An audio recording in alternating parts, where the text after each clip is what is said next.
ভারী বৃষ্টিতে রাজধানীতে জলাবদ্ধতা, নগরবাসীর দুর্ভোগ, উত্তরে বন্যা পরিস্থিতির আরও অবনতি। বৃষ্টির অজুহাতে কাঁচামরিচ, আলুসহ সবজির দাম চড়া, পেঁয়াজের পর বেগুনের সেঞ্চুরি। এবং বিএসএমইউ নিজেই ধুঁকছে রুগ্নতায়, আইসিইউ বেডের অর্ধেকই নষ্ট, নেই দক্ষ জনবল।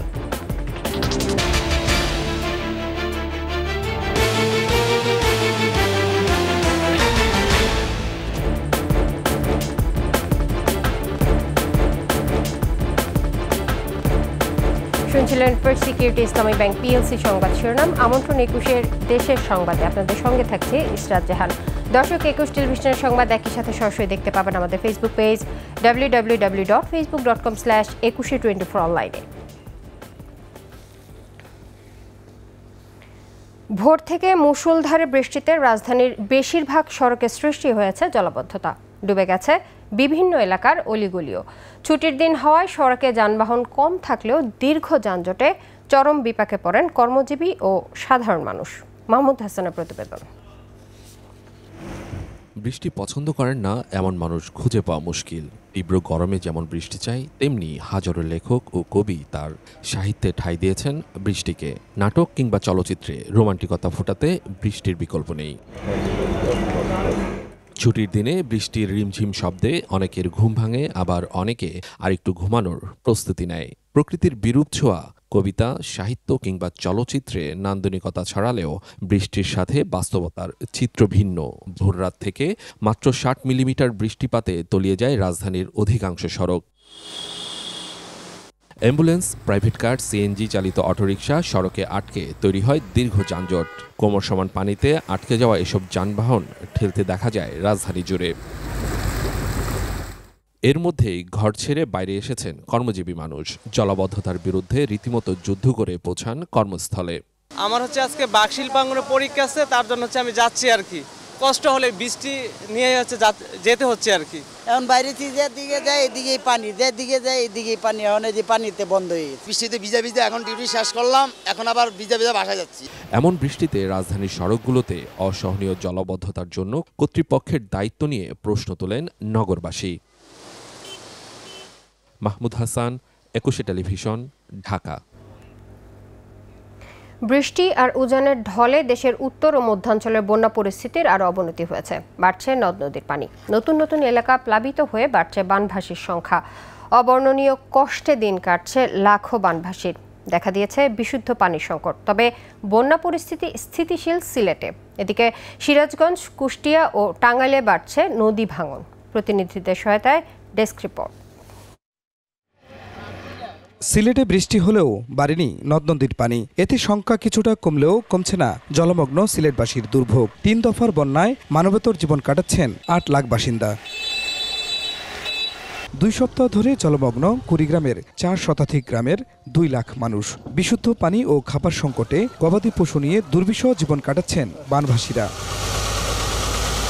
যমুনার পানি বেড়ে বিপদসীমার উপর দিয়ে প্রবাহিত হচ্ছে সিরাজগঞ্জ শহররক্ষা বাঁধ হাট পয়েন্টে। জেলার শাহজাদপুর, চৌহালি, সদর, বেলকুচি ও কাজিরপুরের ৩৪টি ইউনিয়নের চরাঞ্চলে ঘরবাড়িতে প্রবেশ করেছে বানের পানি। ভেতরে বাড়ি ঘরে পানি, আবার একটু কুমা ধরলো, আবার ফের আজকে বলে বাড়তেছি। পানিতে চলে গেছে, রান্নাবাড়ি খাওয়া দাওয়া সুবিধা, ছাগল গরু মাছা পালা খাওয়াছে। গাইবান্ধার তিস্তা, যমুনা, ব্রহ্মপুত্র ও ঘাঘট নদীতে নতুন করে পানি বৃদ্ধি পাচ্ছে। প্লাবিত হয়েছে নদী তীরবর্তী ১৬৫টি চরাঞ্চল। বিশুদ্ধ পানি সংকটে চরাঞ্চলের হাজারো মানুষ। ওখান থেকে পারে আসতেছে পানি বলার কারণে এটা হচ্ছে। আমরা কোথায় যাবো, উঠায় কোন জায়গা পাই, রাস্তাঘাট বা স্কুল, ফিল্ড, আশ্রয় কেন্দ্র, এগুলোর মধ্যে আমরা সব লোকজন যাচ্ছি। জামালপুরে নদীর পানি বেড়ে প্লাবিত হচ্ছে নতুন নতুন এলাকা। বাড়িঘরে পানি প্রবেশ করায় উঁচু সড়কে আশ্রয় নিচ্ছেন বন্যা আক্রান্তরা। বাড়ি নদী ভেঙে ছেলে বেলে নিয়ে গেছে, এখন অন্য বাড়িতে চলে আসি। বন্যায় পানি ভাসে গেছে, বাড়ি ঘর সব চলে গেছে, আমরা রাস্তা ধারে রয়েছি। এদিকে কুষ্টিয়ার ভেড়ামারায় তীব্র হচ্ছে নদী ভাঙন। গেল কয়েকদিন ধরে উপজেলার বাহিরচরের মুসলিমপুর ও টিকটিকি পাড়া সহ কয়েকটি গ্রামে শুরু হয়েছে পদ্মার ভাঙন। যেটুকু জায়গা আছে এটুকু যদি আমরা না থাকি আমরা কোথায় যাব? আমরা স্কুলেও পড়তে পারবো না, স্কুল পুরা ভাঙার পারাপারি। আমাদের 100 ভাগে জমি গাঙে ভেসে বর্তমানে।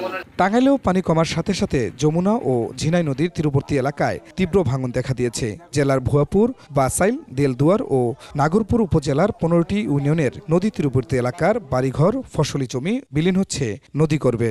দীর্ঘদিন ধরে এই বন্যায় বহু জমি রাস্তা ভেঙে গেছে, নদী গর্ভে বিলীন হয়ে গিয়েছে। এই রাস্তা যদি ভেঙে যায় তাহলে 5-7 গ্রামের লোক চলাচল করা বন্ধ হয়ে যাবে। পদ্মার পানি বেড়ে বন্যার সংখ্যা দেখা দিয়েছে রাজবাড়ীর নিম্নাঞ্চলে। প্লাবিত হয়েছে নদী তীরবর্তী এলাকা। খুরশিদ আলম মুকুল, একুশে টেলিভিশন। সপ্তাহের ব্যবধানে পেঁয়াজের দাম বেড়ে দাঁড়িয়েছে 120 টাকায়। এদিকে সব ধরনের সবজির বাজারও ঊর্ধ্বমুখী। স্বস্তির বার্তা নেই কাঁচামরিচ ও আলুর দামেও। তবে কোরবানির পরবর্তী আমিষের চাহিদা কিছুটা কম থাকলেও স্থিতিশীল মাছ ও মাংসের বাজার। বিস্তারিত জানাচ্ছেন পার্থসারথী। অস্বাভাবিকভাবে বেড়েই চলেছে সবজির দর। বাজারে বেশিরভাগ সবজি কিনতে হচ্ছে 60 থেকে 80 টাকা কেজি দরে। কিছু সবজির দাম আবার কেজি প্রতি শতকও ছাড়িয়েছে। যদিও মাত্র কয়েক মাস আগেই পেঁয়াজের ভরা মৌসুম শেষ হয়েছে, তবুও অস্থির পেঁয়াজের বাজার। আদা রসুনের দাম কমলেও ওঠানামা করছে কাঁচামরিচ আর আলুর দাম। আমাদের যে দেশি মরিচটা আছে সেটা অ্যাভেলেবেল সব পচা, আমরা আইনা বিক্রি করতে পারি না, কাস্টমার শুধু অবজেকশন দিতেছে। আর ইন্ডিয়ান যে মরিচটা ওটা বর্তমানে খুবই ভালো, কিন্তু দামটার দিক থেকে একটু বেশি। বেগুনটা 120 টাকা কেজি কিনা, এখন 130 টাকা বেচতে গেলে পারতেছি না, কাস্টমার নিতে পারতেছে না, এত দাম। যে টমেটোটা আপনার 160 টাকা কেজি কিনা, এখন 180 বেচতে গেলে আমরা পারতেছি না। বৃষ্টির কারণে দাম বেড়েছে, বিক্রেতাদের এমন মন্তব্যকে অজুহাত বলছেন ক্রেতারা। সবজির বাড়তি দাম নিয়ে হতাশা প্রকাশ করেন তারা। পেঁয়াজ কিনলাম, কাঁচামরিচ কিনলাম, গত সপ্তাহে চাইতেও আর একটু দাম বেশি আর কি। বাজারের সাথে আমাদের বেতনের সাথে মিলতেছে না। এদিকে মাছ মাংসের বাজার তুলনামূলক অনেকটাই স্থিতিশীল। প্রতি কেজি ব্রয়লার বিক্রি হচ্ছে 170 থেকে 180 টাকা। সোনালী জাতের মুরগি কেজি প্রতি 300 থেকে 320 টাকা।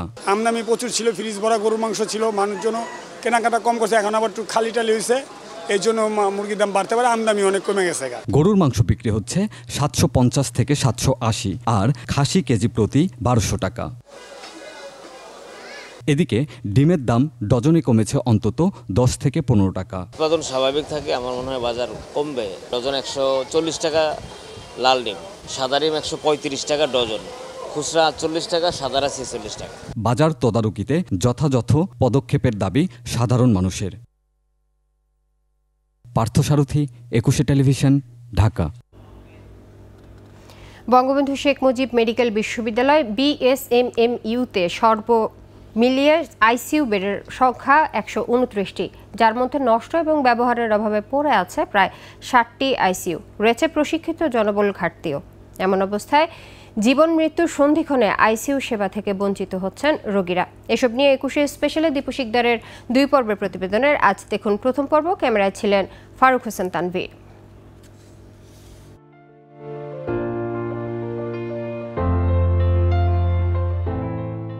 উন্নত এবং কম খরচে স্বাস্থ্যসেবার জন্য সুনাম রয়েছে বঙ্গবন্ধু শেখ মুজিব মেডিকেল বিশ্ববিদ্যালয়ের।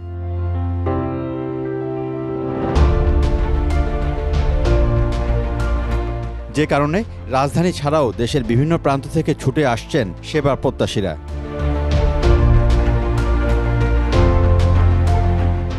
এখানে বিভিন্ন ইউনিটে আইসিইউ, সিসিইউ, এসডিইউর মতো অতি জরুরি সেবা দেওয়া হচ্ছে। BSMMUর আইসিইউর সাধারণ বেডের ভাড়া 2100 টাকা। তবে লাইফ সাপোর্ট যুক্ত হলে এই ভাড়া কিছুটা বৃদ্ধি পায়, যার খরচ প্রাইভেট হাসপাতালগুলোতে বহুগুণ। সিট যদি আরও বেশি হয়, মানুষ অবশ্যই আরও বেশি সেবা পাবে। হ্যাঁ, যত বেশি হয়, আর যত বেশি সিট যদি খালি থাকে তখন হয়তো প্রাইভেটে তো মানুষ এত যাবে না। প্রাইভেটে তো অনেক বেশি খরচ, প্রায় 50-60-র মতো রান করছে। সেইটা হয়তো 100-200 হলে তো অবশ্যই ভালো হয়, মানুষ অবশ্যই বেশি সেবা পাবে। খালি হইলে হবে না, আবার সেই পরিমাণে যে লোকবল লাগবে। তবে বিপরীত চিত্রও আছে। শিশু বিভাগে একটি আইসিইউ বেডের জন্য প্রাণপণ চেষ্টার আকুতি ঝরল রোগীর স্বজনের কণ্ঠে। 4 দিন ধরে আজকে ট্রাই করতেছি, এখানে প্রতিদিনই আসতেছি, জমা দিচ্ছি ফাইল, তো এখন সিট খালি নাই। তারপরও ওনারা বলছে যে হলে জানাবে। কারণ এই বিভাগে রয়েছে বেডের সংকট। একাধিক আইসিইউ বেড নষ্ট হয়ে পড়ে আছে দিনের পর দিন। এমন দৃশ্য ধরা পড়েছে 21-এর ক্যামেরায়।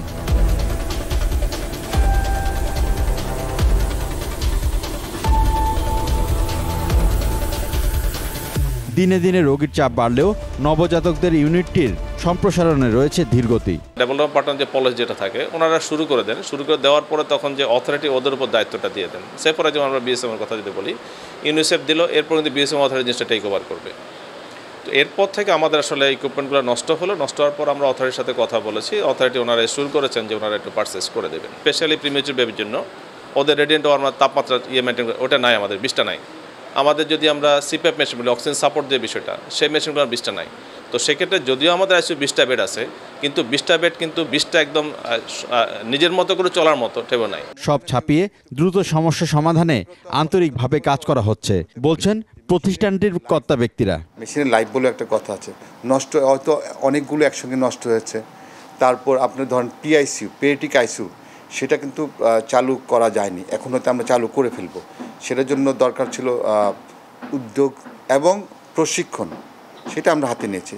এবং এইচডিউ যেটা উইনিংয়ের জন্য লাগে, এইচডিউ কিন্তু চালু করে দিয়েছে। এর জন্য শুধু যে চিকিৎসক প্রশিক্ষণ তা না, প্রশিক্ষণপ্রাপ্ত নার্স সেটারও দরকার হয়, তাদেরকেও আমরা প্রশিক্ষণের ব্যবস্থা করেছি এবং সেগুলো পেলে আমরা হয়তো বা সবগুলোই সচল করতে পারবো। আগামীতে এখানে সেবার মানে আরও বেশি গতি বাড়বে বলে প্রত্যাশা কর্তৃপক্ষের। আলাদা দায়িত্ব, সেগুলো সম্পূর্ণভাবে সচল করতে সক্ষম হবে। দীপু শিকদার, 21 টেলিভিশন, ঢাকা। 2 দফায় প্রকল্পের মেয়াদের সঙ্গে ব্যয় বাড়িয়েও শেষ হয়নি নির্মাণ কাজ, ফলে এক যুগেও পরিপূর্ণভাবে চালু হয়নি কুষ্টিয়া মেডিকেল কলেজ হাসপাতাল। নষ্ট হচ্ছে অলস পড়ে থাকা চিকিৎসার দামি যন্ত্রপাতি, আধুনিক চিকিৎসা সেবা বঞ্চিত লাখো মানুষ। কুষ্টিয়া প্রতিনিধি জহুরুল ইসলামের প্রতিবেদন নিয়ে ডেস্ক রিপোর্ট। 2012 সালে শহরের কালীশঙ্করপুরে 20 একর জায়গায় শুরু হয় কুষ্টিয়া মেডিকেল কলেজ ও হাসপাতাল নির্মাণ কাজ। 2016 সালে নির্ধারিত সময়ে শেষ না হওয়ায় কাজের মেয়াদ বাড়ানো হয় 2019 সাল পর্যন্ত। নির্মাণ ব্যয় 275 কোটি টাকা থেকে বাড়িয়ে 611 কোটি টাকা করেও শেষ হয়নি কাজ। দ্বিতীয় দফায় মেয়াদ বাড়ে 2021 সালের অক্টোবর পর্যন্ত, ব্যয় বেড়ে দাঁড়ায় 682 কোটি টাকায়। তারপরও নির্মাণ শেষ করে চালু হয়নি কাজ। আমি আসলামই হলো মেলা বেলা হলে, এখন বলছে যে বেড নাই, এখানে আপাতত থাকেন। মেশিনপত্র এখানে হলে ভালো হয়, কম টাকায় হলে তো আমরা গরিব মানুষ, একদমই গরিব। এরই মধ্যে দুর্নীতিসহ নানা অনিয়মে 2018 সালে নির্মাণ কাজ বন্ধ থাকে। অভিযান চালানো সহ যন্ত্রপাতি কেনায় অনিয়মের অভিযোগ খতিয়ে দেখছে দুর্নীতি দমন কমিশন। আমরা অভিযানে গেছিলাম, এটুকু সত্য, এরপরে বাকি বলা সুযোগ নাই। এদিকে হাসপাতালের পূর্ণাঙ্গ কার্যক্রম দ্রুতই শুরু হবে জানিয়ে প্রকল্প পরিচালকের দাবি, যন্ত্রপাতি কেনায় অনিয়ম হয়নি। নিউএনটিসি যারা হচ্ছে আমাদের মেডিকেল ইকুইপমেন্টের এক্সপার্ট আছে, ইঞ্জিনিয়ার, তারাই এটা যাচাই বাছাই করে, তাতে এখানে নিম্নমান বলার কোনো সুযোগ নেই। সবকিছুর অবসান ঘটিয়ে দ্রুত হাসপাতাল চালুর দাবি কুষ্টিয়াবাসীর। খুরশিদ আলম মুকুল, 21 টেলিভিশন। স্বাধীনতা বিরোধীদের প্রেতাত্মারা কোটা সংস্কার আন্দোলনের নামে ষড়যন্ত্রে লিপ্ত বলে মন্তব্য করেছেন আইনমন্ত্রী অ্যাডভোকেট আনিসুল হক। ব্রাহ্মণবাড়িয়ার আখাউড়া রেল স্টেশনে সাংবাদিকদের প্রশ্নের জবাবে তিনি বলেন, যারা বাংলাদেশের স্বাধীনতা বিরোধী ও বঙ্গবন্ধুকে সপরিবারে হত্যা করেছিল তারা কোটা আন্দোলনে মদত দিচ্ছে। আদালতের নির্দেশ মেনে শিক্ষার্থীদের ঘরে ফেরারও আহ্বান জানান আইনমন্ত্রী।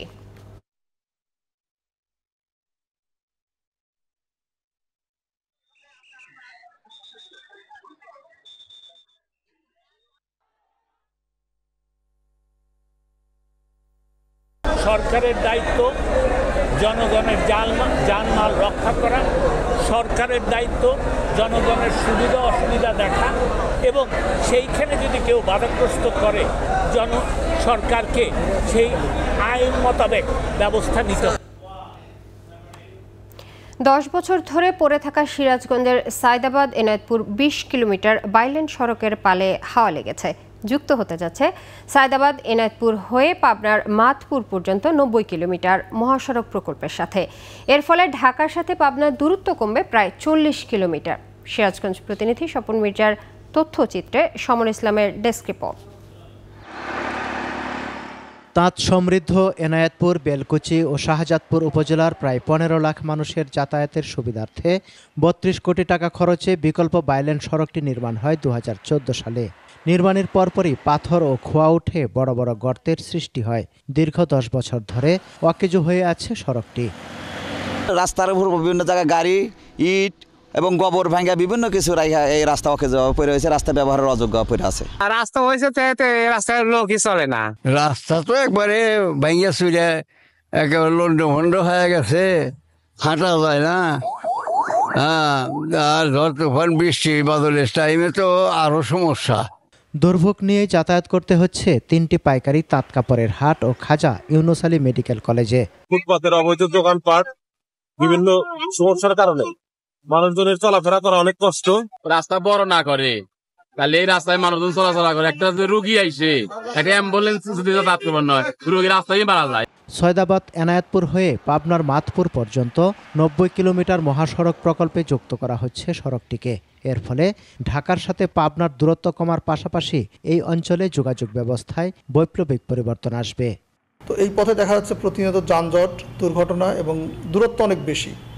ঠিক এই বিষয়গুলোকে সামনে নিয়েই আমরা স্টাডি করেছি যে আমরা সয়দাবাদ থেকে এনায়েতপুর হয়ে অতি সহজেই আমরা বেড়াতে গিয়ে একটা কানেকশন দিতে পারি, যে কানেকশনটা দিলে এই পাবনাবাসীর জন্য এই দূরত্বটা প্রায় 40 কিলোমিটার দূরত্ব কম হয়। জনস্বার্থ বিবেচনায় শিগগিরই মহাপরিকল্পনাটি বাস্তবায়ন সহ সড়কটি 4 লেন করার দাবি সিরাজগঞ্জবাসীর। সমর ইসলাম, 21 টেলিভিশন। এবারে চট্টগ্রাম সংবাদ।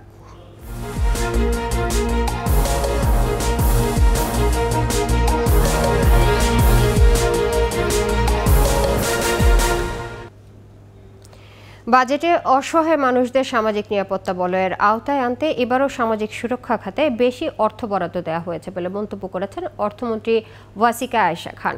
চট্টগ্রাম সার্কিট হাউসে জেলা সমাজসেবা অধিদপ্তরের উদ্যোগে ক্যান্সার সহ জটিল রোগে আক্রান্তদের মধ্যে আর্থিক সহায়তার চেক বিতরণ অনুষ্ঠানে তিনি বলেন, প্রধানমন্ত্রী শেখ হাসিনার রাষ্ট্র ক্ষমতায় আছেন বলেই সাধারণ মানুষ সামাজিক সুরক্ষার আওতায় এসেছে। শেখ হাসিনার এই কার্যক্রম বিশ্বের রোল মডেল বলেও মন্তব্য করেন প্রতিমন্ত্রী।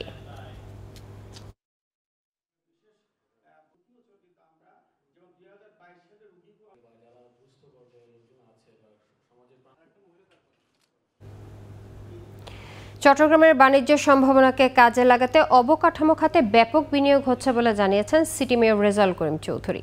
নগরীর ফৈলাতলী বাজারের আধুনিক কিচেন মার্কেটের উদ্বোধন অনুষ্ঠানে তিনি বলেন, ২৫০০ কোটি টাকা বিনিয়োগ করে পুরো শহরের যোগাযোগ ব্যবস্থাকে ঢেলে সাজানো হচ্ছে। জলাবদ্ধতা নিরসনে চলছে ১০,০০০ কোটি টাকার প্রকল্প। ব্যাপক বিনিয়োগের ফলে চট্টগ্রাম বৈদেশিক বিনিয়োগের গুরুত্বপূর্ণ কেন্দ্রে পরিণত হয়েছে বলেও মন্তব্য করেন সিটি মেয়র।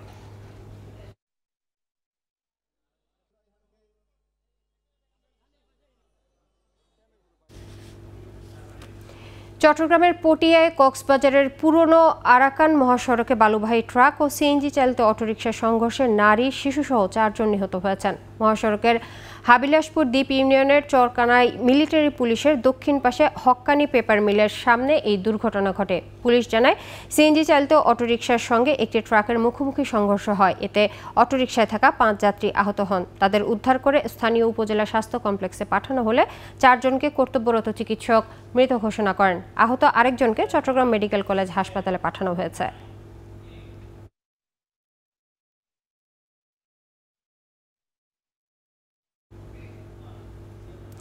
চট্টগ্রামের পাখিগুলিতে আলোচিত শাহেদ হোসেন হত্যার হোতা জুয়েল সহ 4 আসামিকে গ্রেফতার করেছে পুলিশ। হবিগঞ্জের নবীগঞ্জ থানার চৈঠপুর এলাকা দিয়ে ভারতে পালিয়ে যাওয়ার সময় চট্টগ্রাম মেট্রোপলিটন পুলিশ তাদের গ্রেফতার করে। 7 জুলাই রাতে চট্টগ্রাম পুরাতন রেল স্টেশন এলাকায় পূর্ব শত্রুতার জের ধরে প্রতিপক্ষ শাহেদ হোসেনকে ছুরিকাঘাত করে হত্যা করা হয়।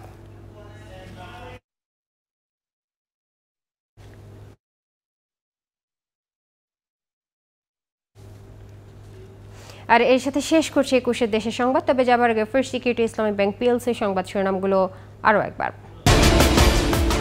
ভারী বৃষ্টিতে রাজধানীতে জলাবদ্ধতা, নগরবাসীর দুর্ভোগ, উত্তরে বন্যা পরিস্থিতির আরও অবনতি।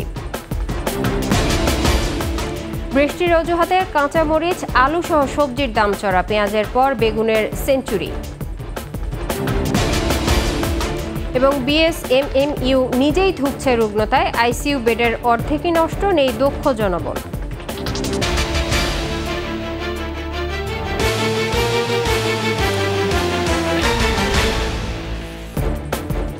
সর্বশেষ সংবাদ জানতে ডায়াল করুন 2021 নম্বরে আর ভিজিট করুন 21tv.com এই ওয়েবসাইটে। এছাড়াও ফেসবুকে ভিজিট করতে পারেন www.facebook.com/2124 অনলাইনে। এতক্ষণ সঙ্গে থাকার জন্য ধন্যবাদ। পরবর্তী সংবাদ সন্ধ্যা 7টায় দেখার আমন্ত্রণ রইল। 21-এর সাথেই থাকবেন।